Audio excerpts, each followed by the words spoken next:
Hello everyone, good evening. কেমন আছেন সকলে? দেখুন আজকে আমি কি বানাচ্ছি। গোলাপ জামুন বানাচ্ছি। আর এই প্যাকেটটা নিয়ে আসা হয়েছিল হোলিতে। চারটে প্যাকেট নিয়ে আসা হয়েছিল। তো হোলি যেহেতু এবছর আমরা কিছু কারণবশত খেলতে পারিনি, তো হোলিতে এগুলো বানানোও হয়নি, যার জন্য এখন বানাচ্ছি। 2 প্যাকেট বানালাম আর 2 প্যাকেট রেখে দিয়েছি, নেক্সট টাইম কোনো দিন বানাবো।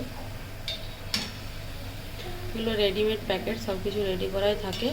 হালকা একটু গরম দুধ দিয়ে এটা মেখে, মানে আটাটা রেডি করে মিশ্রণটা, তারপরে এরকম গোল গোল করে ভেজে আর চিনির রস করে ওর মধ্যে ভেজাতে হবে। তো এদিকে আমার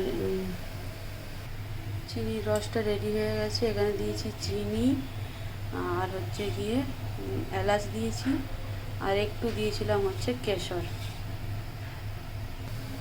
আর এখানে আমার একবার মোটামুটি ভাজাও কমপ্লিট। এগুলো তুলে চিনির রসের মধ্যে ভিজিয়ে দেবো। দেখুন এগুলো ভাজা হয়ে গেছে। এগুলো আমি এখন চিনির রসের মধ্যে ভিজিয়ে দেবো। এগুলো ভিজে গেলে কিন্তু রেডি হয়ে যাবে। আরেকবার আছে, এগুলো ভেজে নিই।